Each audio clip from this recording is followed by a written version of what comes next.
Baik, terima kasih atas waktu dan kesempatan yang diberikan untuk kelompok kami, yaitu kelompok 3, untuk mempresentasikan hasil kerja kami tentang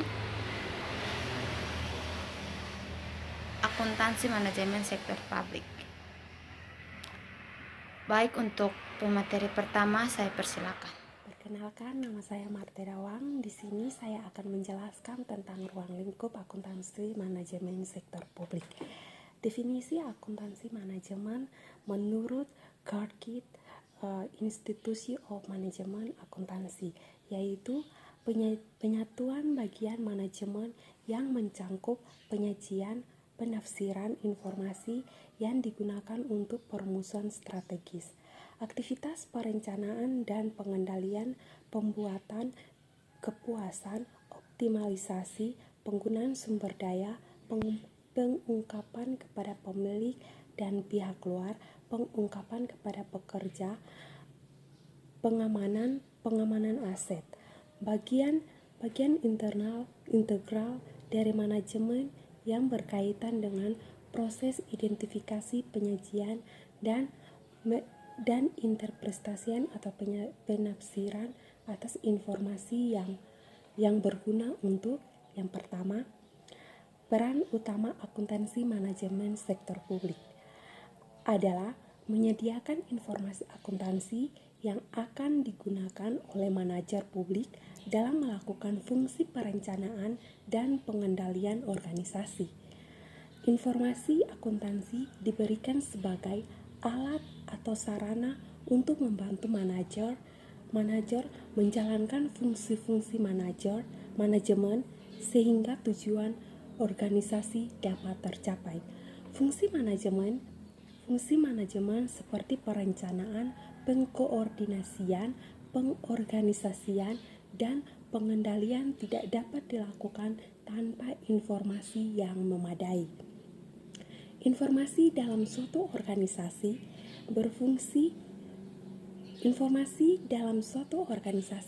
merupakan perekat yang mengikat fungsi-fungsi manajemen dalam sebuah sistem sehingga memungkinkan informasi bertindak koheren dan harmonis antar berbagai fungsi. Akuntansi manajemen merupakan bagian dari suatu sistem pengendalian manajemen yang integral. Institute of Management Accounting mendefinisikan akuntansi manajemen sebagai suatu proses pengidentifikasian, pengukuran, pengkomunikasian, pengakomodasian, penganalisian, penyiapan, dan penginterpretasian informasi finansial yang digunakan oleh manajemen untuk perencanaan, evaluasi, dan pengendalian. Organisasi serta untuk menjamin bahwa sumber daya digunakan secara tepat dan akuntabel. Pada dasarnya, prinsip akuntansi manajemen sektor publik tidak banyak berbeda dengan prinsip akuntansi manajemen yang diterapkan pada sektor swasta. Prinsip-prinsip akuntansi manajemen yang biasa digunakan pada organisasi sektor swasta seperti manajemen strategis dan manajemen biaya pada dasarnya dapat diterapkan di sektor publik. Akan tetapi, harus diingat bahwa sektor publik memiliki perbedaan sifat dan karakteristik dengan sektor swasta, sehingga penerapan teknik akuntansi manajemen sektor swasta tidak dapat diadopsi secara langsung tanpa modifikasi. Fokus bahasan akuntansi manajemen sektor publik pada bab ini adalah mengenai peran akuntansi sebagai penyediaan informasi yang digunakan untuk organisasi sektor publik. Akuntansi manajemen sektor publik berbeda dengan akuntansi manajemen swasta. Berbeda dengan akuntansi keuangan. Akuntansi manajemen sektor publik terkait dengan pemberian informasi kepada pihak intern organisasi, sedangkan akuntansi keuangan berkaitan dengan pelaporan dan pengkomunikasian informasi kepada pihak eksternal organisasi. Yang kedua adalah akuntansi manajemen dan sistem pengendalian manajemen sektor publik. Peran utama akuntansi manajemen sektor publik adalah menyediakan informasi akuntansi yang akan digunakan manajer publik dalam melakukan fungsi. Yang ketiga adalah akuntansi sebagai alat perencanaan organisasi. Perencanaan merupakan cara organisasi menetapkan tujuan dan sasaran organisasi.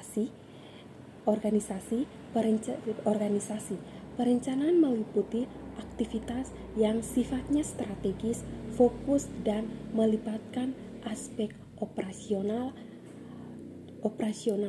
Dalam hal ini, perencanaan organisasi akuntansi manajemen berperan dalam pemberian informasi historis dan prospektif untuk memfasilitas perencanaan. Proses perencanaan juga melibatkan aspek perilaku, yaitu partisipasi dalam pengembangan. Sistem perencanaan, penetapan tujuan, dan pemilihan alat yang paling tepat untuk monitor perkembangan pencapaian tujuan. Yang keempat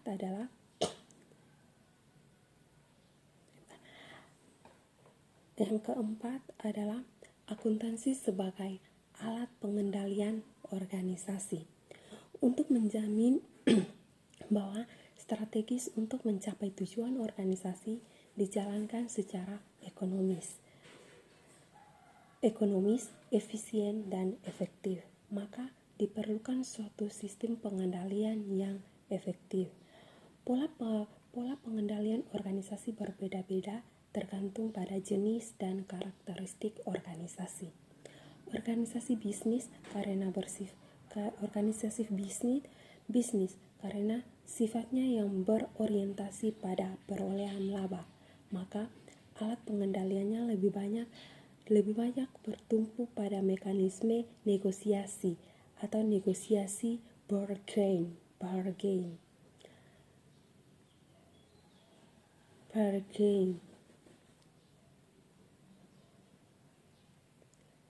Meskipun hal tersebut bervariasi untuk setiap organisasi dan tingkatan manajemen, pengendalian untuk manajemen bawah lebih tegas dan memaksa, sedangkan untuk manajemen level atas lebih bersifat normatif. Yang kelima, sistem pengendalian manajemen sektor publik. Sistem pengendalian manajemen sektor publik berfokus bagaimana melaksanakan strategi organisasi secara efektif dan efisien sehingga tujuan organisasi dapat dicapai.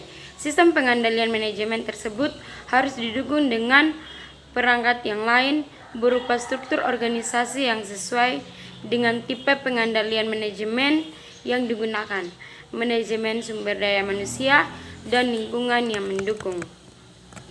Yang keenam, proses perencanaan dan pengendalian manajerial organisasi sektor publik.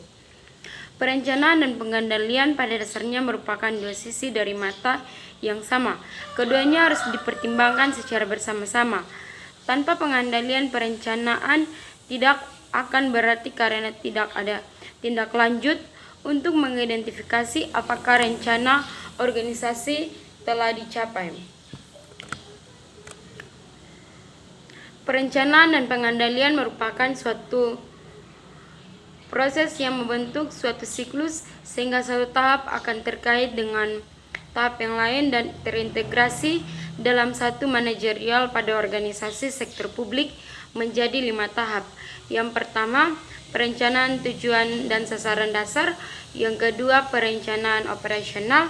Yang ketiga, pengangguran. Yang keempat, pengandalian dan pengukuran. Yang kelima, pelaporan, analisis, dan umpan balik. Yang ketujuh, peran akuntansi manajemen sektor publik. Peran utama akuntansi manajemen dalam organisasi sektor publik adalah memberikan informasi akuntansi yang relevan kepada manajer untuk melaksanakan fungsi perencanaan dan pengandalian organisasi.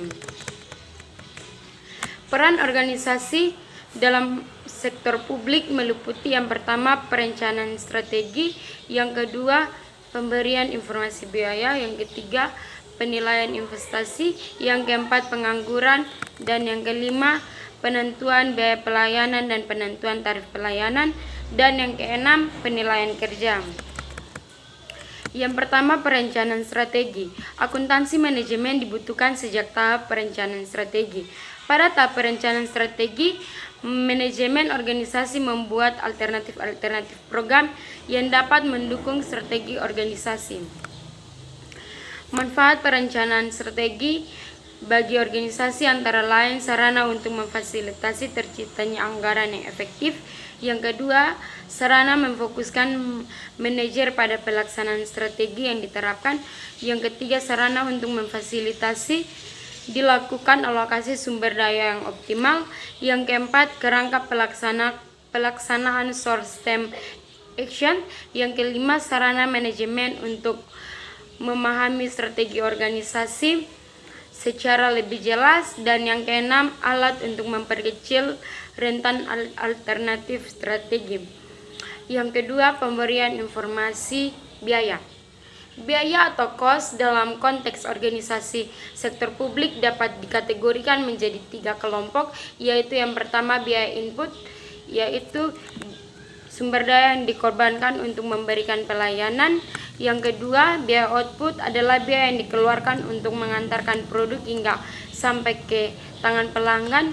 Yang ketiga, biaya proses dapat dipisahkan berdasarkan fungsi organisasi.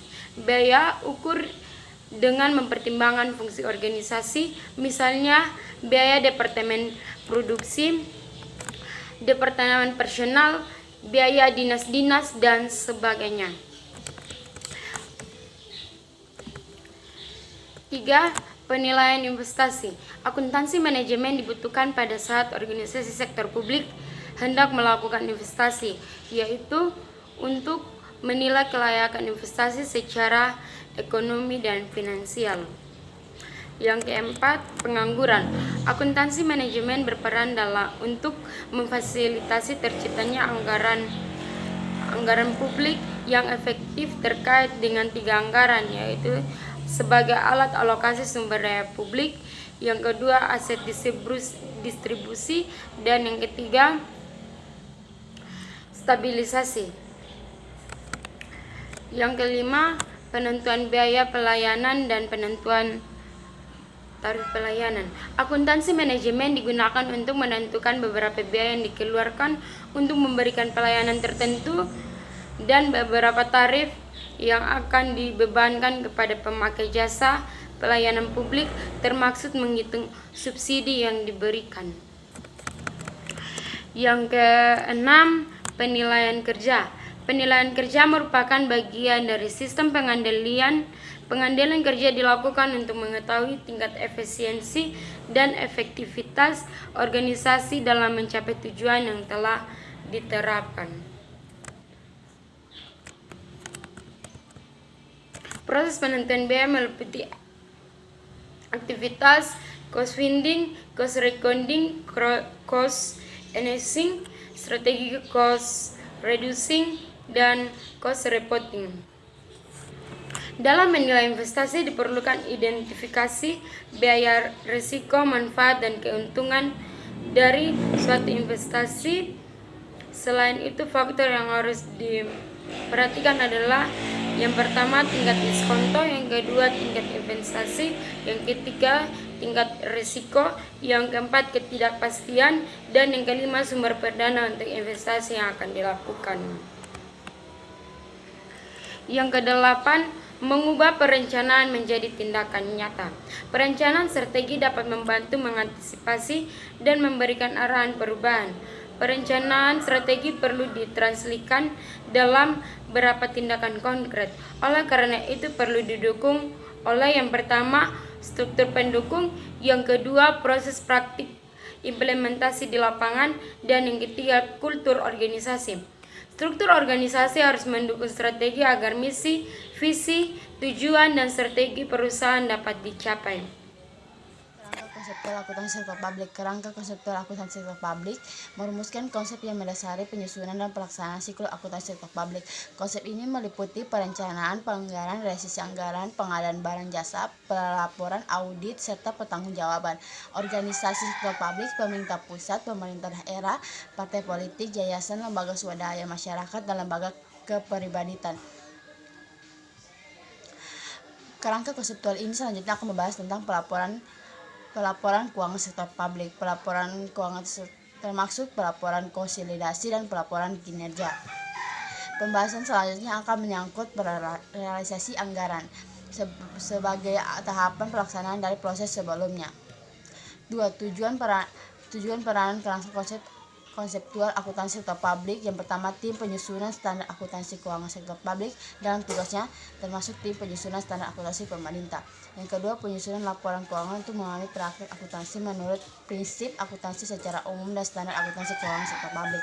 Yang ketiga, auditor seperti BPK untuk memberikan pendapat mengenai apakah laporan keuangan disusun sesuai dengan prinsip akuntansi yang diterima umum.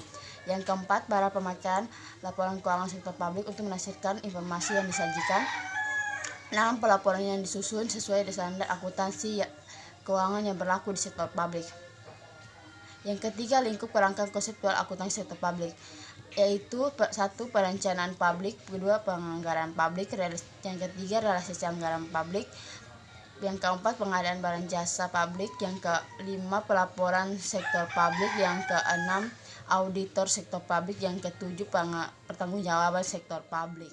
Perkenalkan, nama saya Estika Leotosi. Di sini saya akan melanjutkan pembahasan, yaitu di bagian B, asumsi akuntansi sektor publik.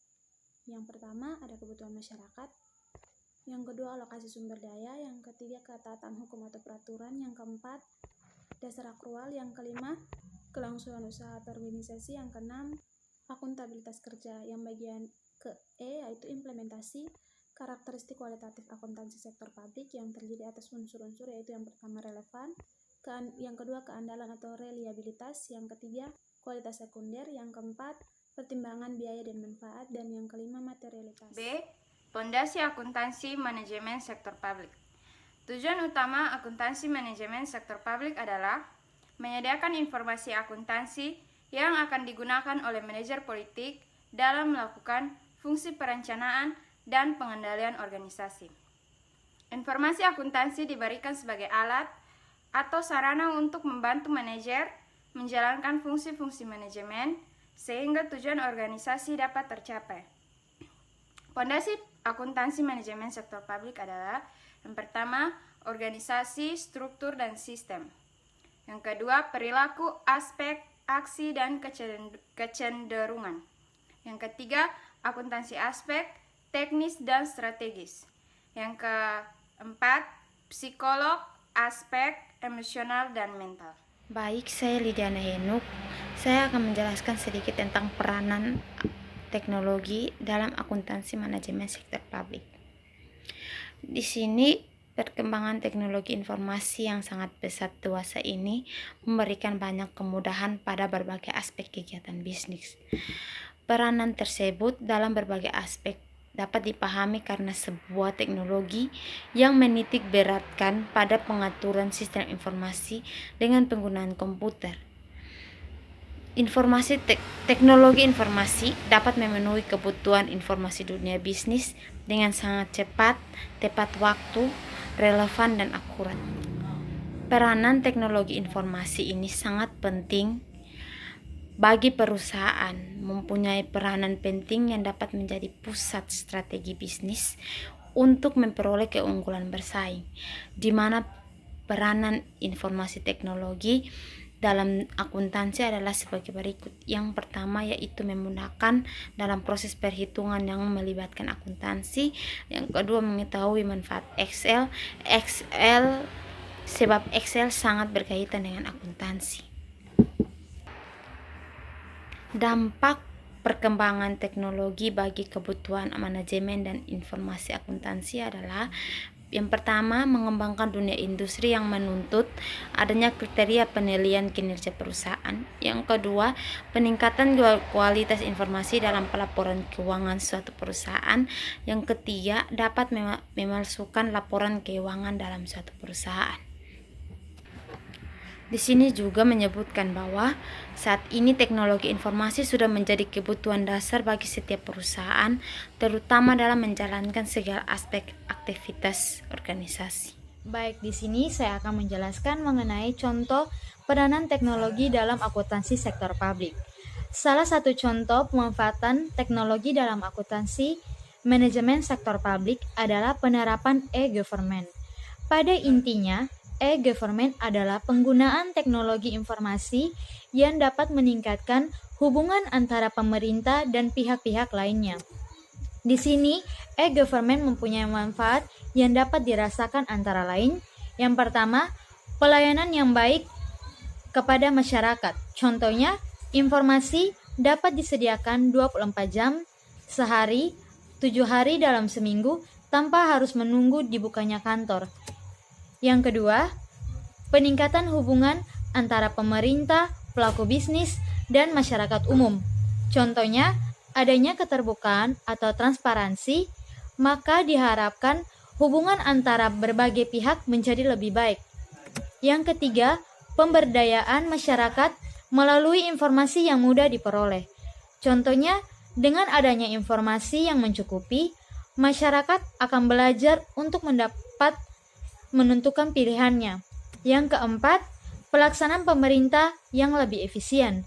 Di sini mempunyai contoh, salah satu solusi yang diperlukan adalah keterpaduan sistem penyelenggaraan pemerintah melalui jaringan sistem informasi online antara instansi pemerintah baik pusat dan daerah untuk mengakses seluruh data dan informasi terutama yang berhubungan dengan pelayanan. Oke, sekian hasil presentasi dari kelompok kami, yaitu kelompok 3, tentang akuntansi manajemen sektor publik.